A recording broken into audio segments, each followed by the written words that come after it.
बड़े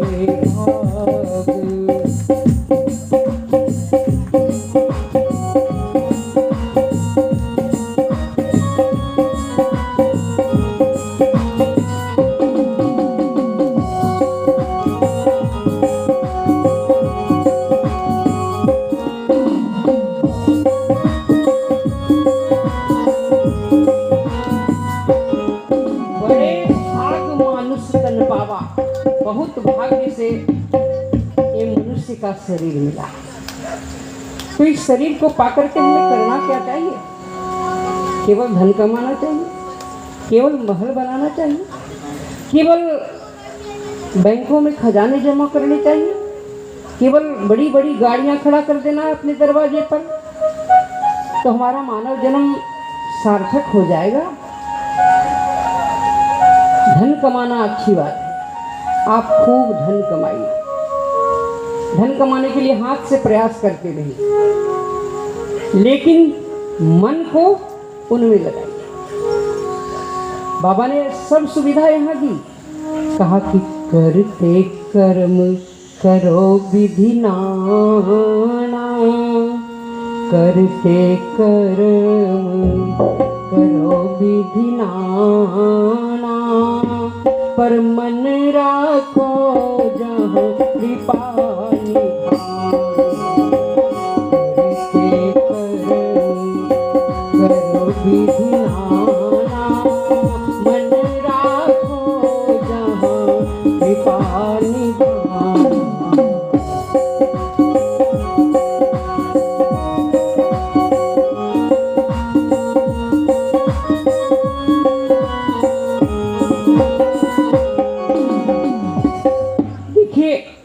हमारे यहाँ जब आरती गाते हैं तो हम लोग कहते हैं कि तन मन धन सब है तेरा, प्रभु सब कुछ है तेरा।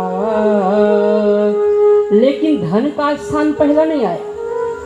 पहले भगवान को क्या समर्पित करना है? तन।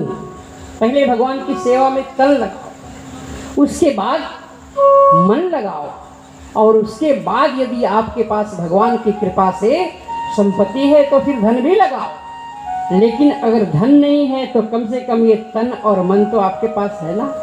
तो प्रथम स्थान इसको कहा गया कि जो भगवान के लिए अपना तन लगाएगा, अपना मन लगाएगा, भगवान उससे प्रसन्न हो जाएंगे। और कहा कि शरीर को पाकर के हम और आप भले ही जो समझते हो हमारा कर्तव्य क्या है, काम क्या है, पर रामायण तो कह रहा है कि देह धरे कर यह फल भाई, अभजिय राम सब काम बिहाई। देह धरे कर यह फल भाई, भजिय राम सब काम बिहाई। राम सिया राम जय जय राम सिया राम, राम सिया राम जय जय राम सिया राम। आप लोग भी जाइए। राम सिया राम जय जय राम सिया राम, राम सिया राम जय जय राम सिया राम। तो बड़े भाग मानुष तन पावा। ये मनुष्य का शरीर ऐसे नहीं मिला। आपने कितने पुण्य किए होंगे कई जन्मों तक, तब भगवान ने कृपा की, आपको ये सुंदर शरीर दिया। तो इस शरीर का कर्तव्य क्या है? कहा कि इस शरीर से ही आप, अच्छा एक बात बताइए, बड़े भाग मानुष तन पावा, आपके तन से बड़ा और किसी का तन है कि नहीं? मनुष्य के शरीर से भी बड़ा किसी का तन है कि नहीं?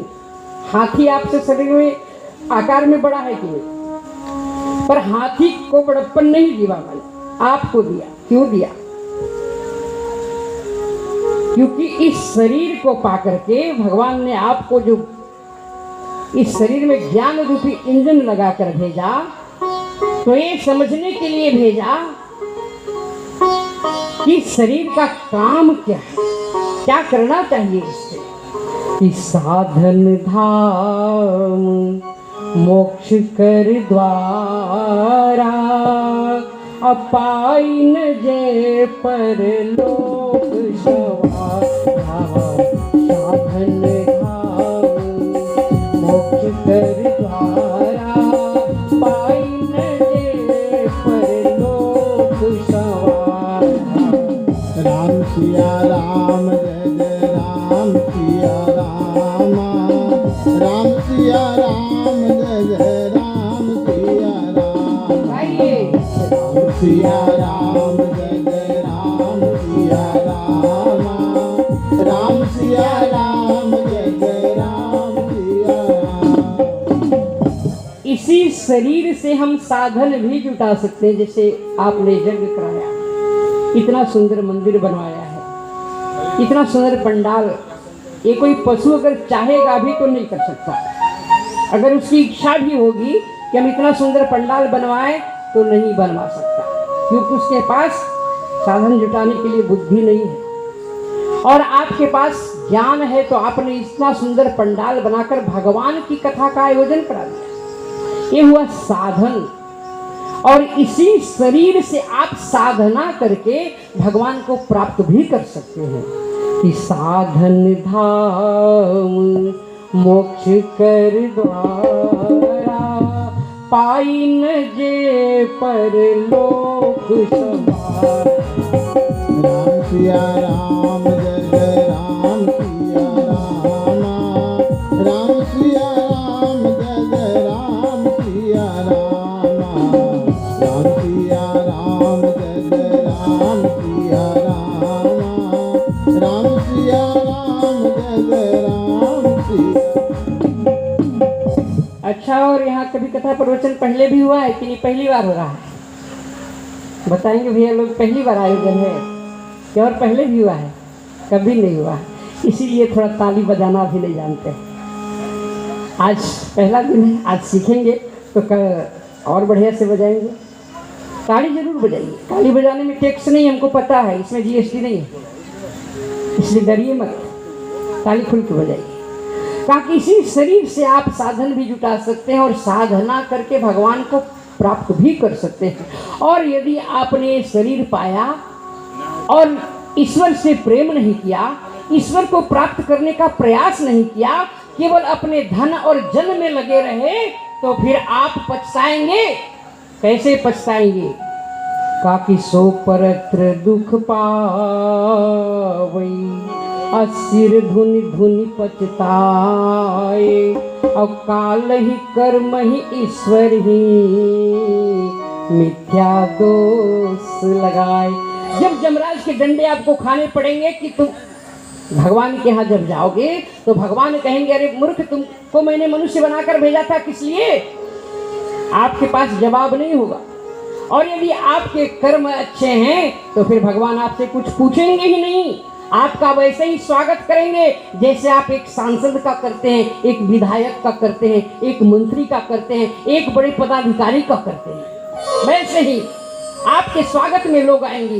तो आप अपने आप को वैसा बनाओ, क्योंकि मनुष्य का शरीर मिला है और उससे भी दुर्लभ आज सत्संग मिल गया। बड़े भाग पाइए सत्संगा। सत्संग भी इतनी आसानी से नहीं मिलता। जो इस सत्संग की गंगा में आज स्नान करेगा, तन मन को पवित्र करेगा, फिर भगवान की कृपा देखिए कैसे बरसती है। कि सत्संग की गंगा में, सत्संग की गंगा में जो नित्य नहाते हैं,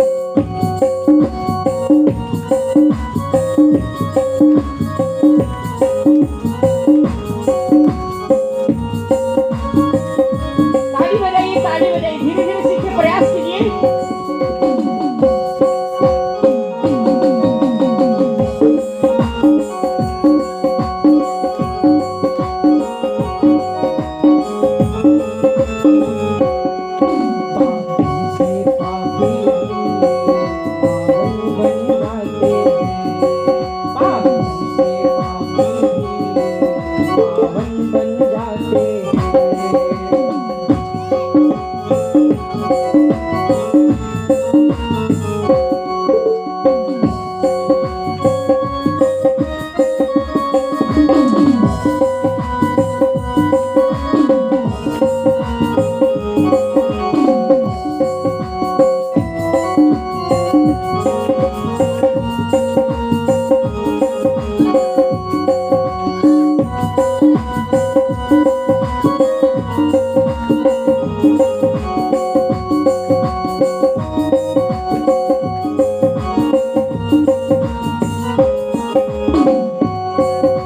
ये बात मैं नहीं कह रही, किसने कहा?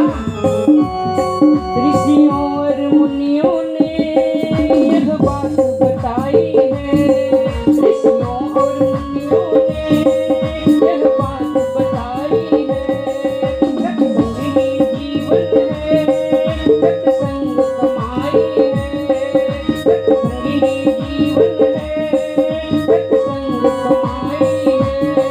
जीवन को सिखाते हैं, जीवन को सिखाते हैं, सत्संग में आते हैं। जीवन को सिखाते हैं, सत्संग में आते हैं। पावन बन जाते हैं। पावन बन जाते हैं।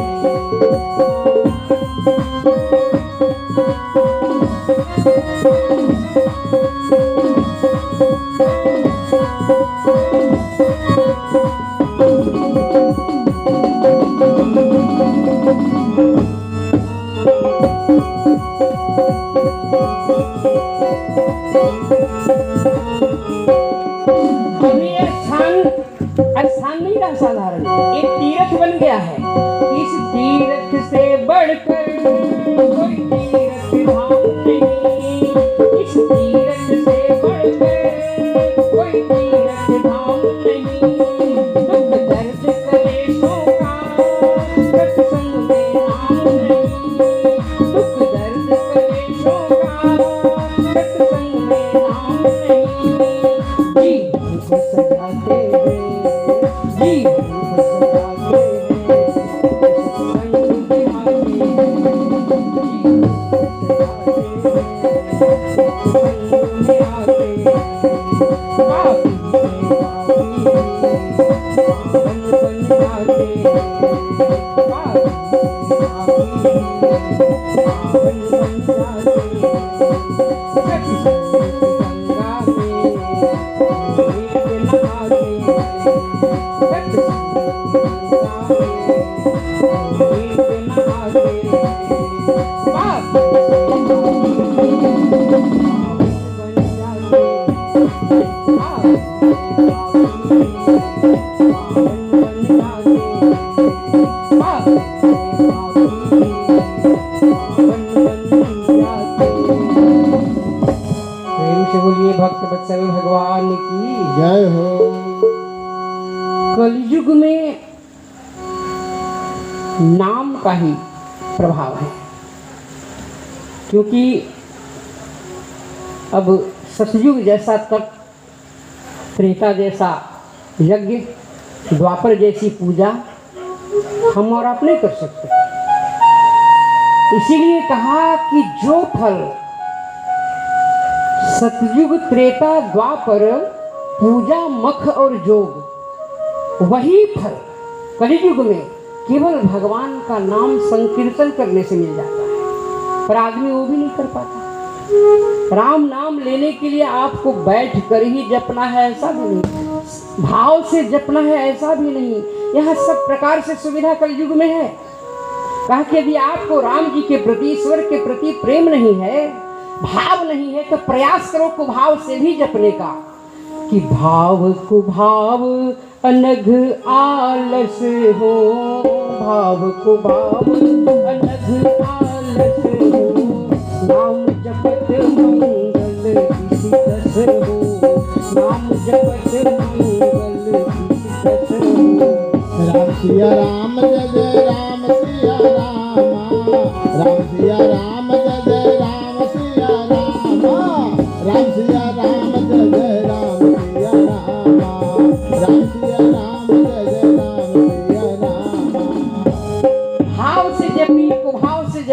हाव से जपिए, स्वभाव से जपिए, प्रभाव से जपिए, जैसे भी जपिए कि भाव कुभाव अनघ आलस हूँ और नाम जपत मंगल दिस दस। फिर भी ये राम जी का नाम मंगल ही करेगा। और उसका क्या कहना, जो ध्रुव की तरह, प्रहलाद की तरह, मीरा की तरह राम का भजन करेगा कि सादर सुमिरन जे नर करई, सादर सुमिरन जे नर करई, भव बारी गोपद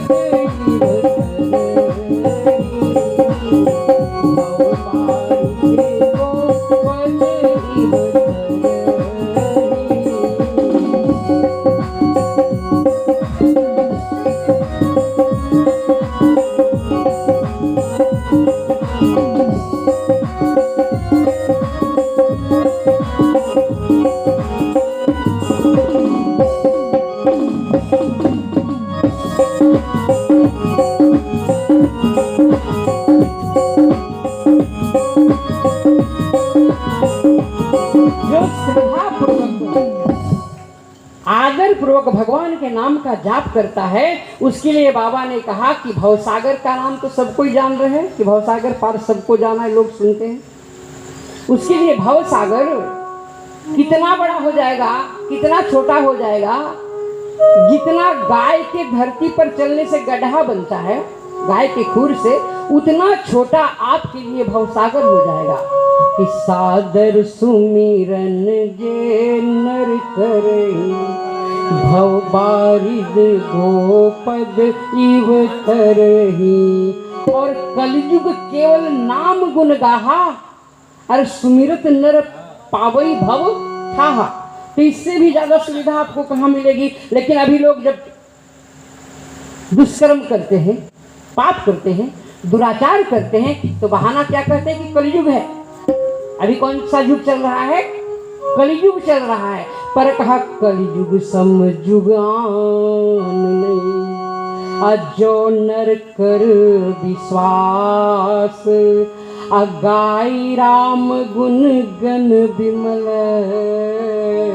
भौतर बिन प्रयास। कलयुग के समान तो कोई युग ही नहीं है। केवल यहाँ भगवान के नाम गाने से आपका उद्धार हो रहा है, आपकी मुक्ति हो रही है, आपको सब कुछ प्राप्त हो जा रहा है। फिर भी हम लोग राम का नाम सत्य कब मानते हैं, कब मानते हैं?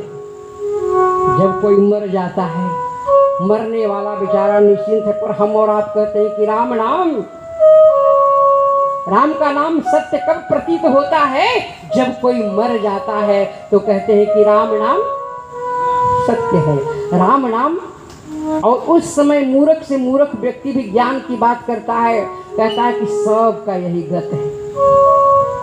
लेकिन ये ज्ञान कब तक उसके पास, जब तक शमशान से लौटकर घर नहीं आ जाता। उसके बाद फिर भूल जाता है कि एक दिन हमें भी जाना है, सबको जाना है। आगे पीछे कोई आ रहा है, कोई जा रहा है, संसार का ये नियम है।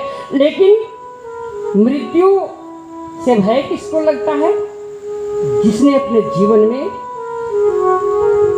अच्छे काम नहीं किए, माँ बाप की सेवा नहीं की, गुरुजनों का आदर नहीं किया, सासू मैया को तेल नहीं लगाई, तो बहुएं कहाँ जाएंगी? नरक में जाना पड़ेगा। और जो सास की सेवा कर रही है, भले सास आपको दो गाली देती है, लेकिन फिर भी यदि आप उनका सेवा कर रहे हैं तो आपके जैसा धर्मात्मा कोई नहीं। और यदि सास भी ऐसी हो कि बहू को बेटी के जैसा स्नेह देवे, तो उसके जैसा भी धर्मात्मा कोई नहीं। शादी विवाह में लोग कुंडली का मिलान करते हैं, बरकन्या का। हम तो कहते हैं कि बरकन्या का कुंडली मत मिलाइए, सास बहू का कुंडली मिलवाइए, क्योंकि बरकन्या का कुंडली कभी न कभी मिल ही जाएगा। लेकिन जिस घर में सास बहू में नहीं बनती, जिस घर में उनका बेटा पीसता है, उनका पति पीसता है, बेचारा बाहर से काम करके आता है, तो माँ भी कहती है ऐसे करती है तुम्हारी, और पत्नी भी कहती है तुम्हारी माँ ऐसे करती है। बेचारा दोनों पार्ट में पीस कौन रहा है? बेटा। इसलिए सास बहू का कुंडली मिलाना बहुत जरूरी है। जैसी सास वैसी बहू मंगवाइए। यदि आपकी धर्म पत्नी पूरा पक्का एकदम झांसी की रानी है तो पहले पता कीजिएगा कि लड़की सीधी सादी तो नहीं है, उसके लिए झांसी की रानी ही बुलवाइए। और यदि आपकी पत्नी सीधी सादी है तो लड़की का स्वभाव पता कीजिए कि लड़की कैसी है। एक जैसा परिवेश में यदि संबंध बनेगा तो रिश्ता टिकाऊ होगा। तो सबसे बड़ा नरक जाने से कौन डरेगा?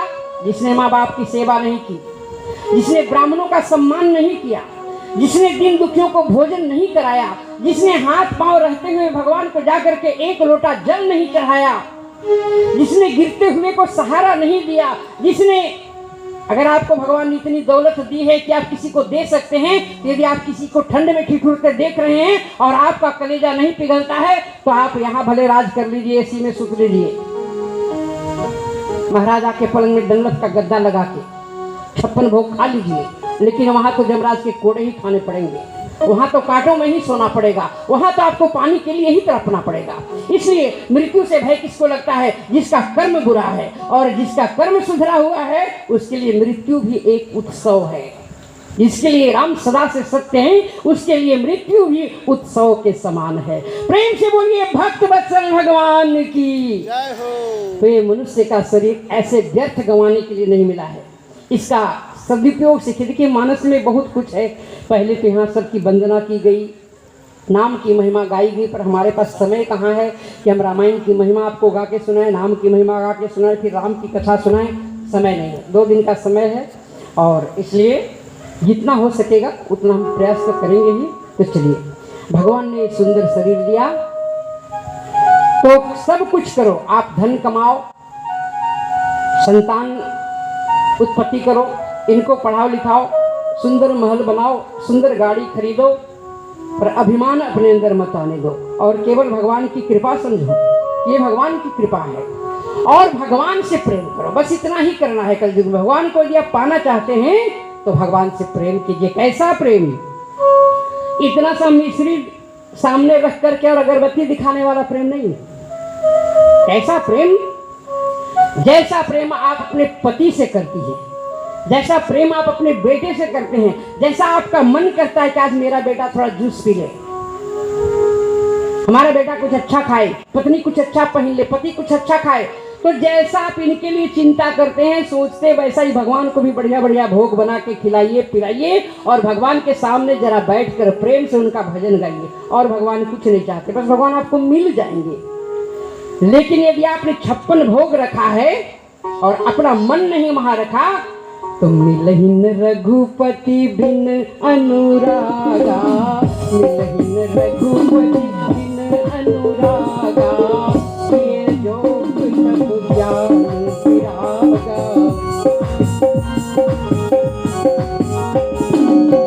ये जोग तप ज्ञान विरागा।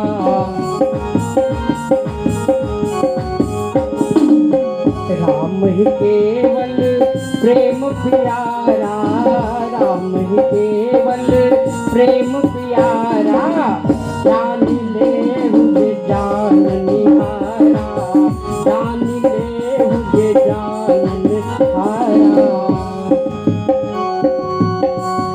राम जी प्रसन्न होते हैं केवल प्रेम से। आपने हनुमान जी को कभी नहीं देखा होगा कि राम जी की आरती उतार रहे हैं, पर राम जी से हनुमान जी से राम जी प्रसन्न हो गए।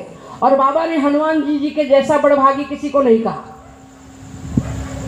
कि हनुमान सम नहीं बड़भागी, हनुमान सम नहीं बड़भागी, नहीं को राम चरण अनुरागी, नहीं को राम चरण अनुरागी। राम सिया राम जय जय राम सिया राम, राम सिया राम जय जय राम सिया राम, राम सिया राम जय जय राम सिया राम, राम सिया राम जय जय राम सिया राम। हनुमान जी ने अपना जीवन भगवान की सेवा में लगाया। जो राम जी आदेश करे हनुमान जी दौड़ पड़ते हैं, और राम जी का नाम इतना जपा कि राम को ही अपने बस में कर लिया। कहा कि सुमिरि पवन सुत पावन नामो सुमिर पवन सुत पावन नामो अपने बस करी राखियो रामो अपने बस करी राखियो रामो। राम सिया राम जय जय राम सिया रामा राम सिया राम जय जय राम सिया रामा राम सिया राम जय जय रामा राम सिया राम जय जय राम सिया रामा।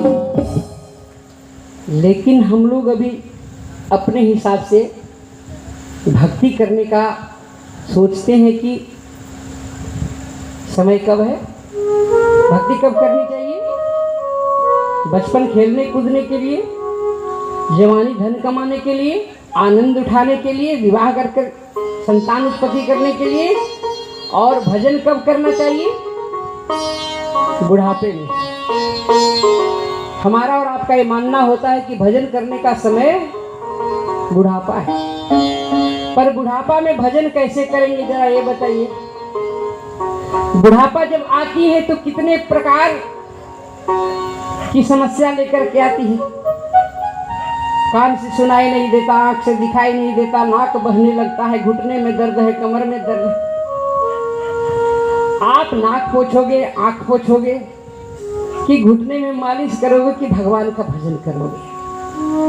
तो भजन करने का समय तो बचपन ही है। नींव यदि आपने भक्ति की बचपन में नहीं डाली तो कोई बूढ़ा बाद में भजन करेगा। अपने बच्चों को ज्यादा नहीं तो कम से कम 11 बार ही सही नहा धोआ करके इतना तो सिखाओ कि हमारे प्रभु हैं, ईश्वर हैं। जाओ इनके सामने हाथ जोड़ो, और मंत्र नहीं आता है तो कम से कम श्री राम श्री राम श्री राम श्री राम 10 बार बुलवा दीजिए, 11 बार। ओम नमः शिवाय, जय हनुमान, जो बुलवा सके वो अपने बच्चों को बुलवाइए, ताकि बचपन में ही संस्कार पड़े। और संस्कार बच्चों को देंगे तो आपके बच्चे आपको वृद्धाश्रम में नहीं भेजेंगे, क्योंकि राम का चरित्र जब सुनेंगे तो बच्चे समझेंगे कि माँ बाप का सम्मान कैसे किया जाता था, परिवार में प्रेम कैसे बना के रखा जाता था। ये रामचरित्र ही तो सिखाता है। आज हम लोग इतना सा जमीन के लिए 500 रुपया के लिए भाई का कत्ल कर दे रहे हैं, गला काट दे रहे हैं, जेठानियां देवरानियां एक दूसरे को चीर दे रही हैं, क्योंकि आपने भी राम कथा नहीं सुना। राम चरित्र में यही तो सिखाया कि जीवन कैसे जीना चाहिए, त्याग कैसा होना चाहिए, प्रेम कैसा होना चाहिए, व्यवहार कैसा होना चाहिए। और जो राम जी की कथा सुनता है कुछ न कुछ तो जरूर सीखता है। इसलिए बचपन से अपने बच्चों को सिखाइए कि भेदभाव नहीं, प्रेम से एक ही बिस्किट है तो आप अपने बच्चे को सिखाइए कि 4 टुकड़ा करो, चारों खाओ। ये नहीं कि देवरानी का बेटा से छिपा करके खाओ। अभी तो अधिकतर लोग यही सिखाते हैं, छुप के खा लो, खा के बाहर जाना। यदि आप ऐसा सिखा रहे हैं तो आपके घर में रावण पैदा हो गया है। और यदि आपने बांट कर खाने की आदत डलवाई तो वही राम बनेगा, और वही फिर एक दिन नाम करेगा, और वही एक दिन आपको सुख पहुंचाएगा। इसलिए रामचरित्र जरूर सुनना चाहिए। आइए, समय का अभाव है, कथा में प्रवेश करें। कथा कब होती है? जब कोई एक सुनने वाला हो, तभी तो कथा कही जाएगी। काक भुसुंडी जी कथा कह रहे थे, गरुड़ जी सुन रहे थे। अगस्त ऋषि कथा कह रहे हैं तो शंकर भगवान सुन रहे हैं। शंकर भगवान कथा कह रहे हैं तो मैया पार्वती सुन रही है। कोई न कोई श्रोता तो है, तभी कथा होती है। और हमारे पास तो इतने श्रोता हैं तो कथा का आनंद ही कुछ और होगा। पर कथा तभी होती है जब कोई सुनने वाला हो। और जैसे जैसे व्यक्ति मिलते हैं वैसा वैसा माहौल बनता है, वैसी वैसी स्थिति बनती है। मान लीजिए 2 शराब पीने वाले मिलेंगे तो दोनों तो वहीं जाएंगे, तो चलो वहां ठीक अच्छा वाला मिलता है। 2 जुआड़ी अगर मिल गए तो पत्ते लेकर अपनी एक तरफ जाएंगे जहां उसका अड्डा होता है। जुआरी मिलेगा तो जुआ की तरफ ही जाएगा, शराबी मिलेगा तो शराब की तरफ ही जाएगा, चुगलखोर मिलेगा तो चुगली ही करना सिखाएगा और करेगा। लेकिन जहां तो संत मिल जाएंगे, वहाँ ना आपकी चर्चा होगी ना हमारी चर्चा होगी, वहाँ अगर कुछ होगी तो केवल भगवान की चर्चा होगी। तो दो संतों का मिलन प्रयागराज में, एक का नाम भरद्वाज, एक का नाम जगवानी। माघ के महीने में भगवान सूर्य नारायण जब मकर राशि में प्रवेश करते हैं तो 1 महीना तक प्रयागराज में माघ का मेला लगता है हर साल। और 12-12 साल के बाद कुंभ लगता है, 6 साल के बाद संतों का समागम, भगवान की कथा, भगवान की पूजा निरंतर चलती है। 1 महीने तक कथा का रसास्वादन किया, कथा गाई।